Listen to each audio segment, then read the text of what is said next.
আর এখানে আরেকটি কথা বলে রাখি যে আমরা যে আহলুল হাদিস বা সালাফি নামে নামকরণ করছি এটা কিন্তু কোনো দলের নাম নয়, এটা একটা আকীদার নাম। বোঝার চেষ্টা করুন। অনেকে বলছি যে আপনারা বলেন যে দল করা যাবে না, কিন্তু আপনারা কেন আজকে আহলে হাদিস দল করেন? কিন্তু এটা কোনো দলের নাম নয়, এটা শুধুমাত্র আকীদার নাম। আমরা মুসলিম, আমাদের আকীদাগত পরিচয় হলো আমরা আহলুল হাদিস, আমরা সালাফি, আমরা মুহাম্মাদি। এটা হলো আমাদের আকীদাগত পরিচয়। ইমাম শাফি রাহিমাহুল্লাহ নাম তো আমরা সবাই শুনেছি। যারা শাফি মাযহাবের অনুসারী তাদের জন্য সুসংবাদ। শাফি মাযহাবের যারা অনুসারী রয়েছি আমরা, তাদের জন্য সুসংবাদ। ইমাম শাফি রাহিমাহুল্লাহর জন্ম হচ্ছে 150 হিজরিতে, মৃত্যু হলো 204 হিজরিতে। ইমাম শাফি রাহিমাহুল্লাহ বলছেন, ইযা রাআইতু রাজুলান মিন আসহাবিল হাদিসি ফাকান্নী রাআইতু নবী সাল্লাল্লাহু আলাইহি ওয়াসাল্লাম হাইয়া। তিনি কত চমৎকার কথা বলছেন। ইমাম শাফি রাহিমাহুল্লাহ বলছেন, যখন আমি কোনো আহলুল হাদিসকে দেখি তখন আমি যেন স্বয়ং রাসূল সাল্লাল্লাহু আলাইহি ওয়াসাল্লামকে জীবন্ত দেখি। সুবহানাল্লাহি ওয়া বিহামদিহি। দেখেন ইনি কি এই কথাটি এমনিতে বলেছেন? আজকে আমরা আহলুল হাদিস নামকরণ করে শুধুমাত্র বুকে হাত বাঁধাকে সীমাবদ্ধ করে ফেলেছি। আজকে আমরা শুধুমাত্র আহলুল হাদিস নামকরণ করে আজকে আমরা মসজিদে এসে 8 রাকাত তারাবির ভিতরে সীমাবদ্ধ করে ফেলেছি। কিন্তু ইমাম শাফি রাহিমাহুল্লাহ কি বলছেন?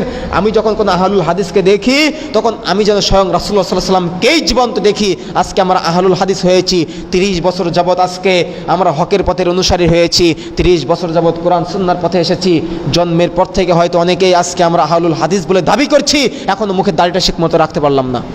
কিসের আহলে হাদিস আমি? শুধুমাত্র বুকে হাত বেঁধে রফুল ইদেন করে জের আমিন বলে আহলুল হাদিস হওয়ার চেষ্টা করছেন?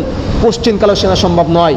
আজকে আহলুল হাদিস হয়ে বিড়ি সিগারেট গুলতামাক জর্দার নেশায় জর্জরিত হয়ে রয়েছি।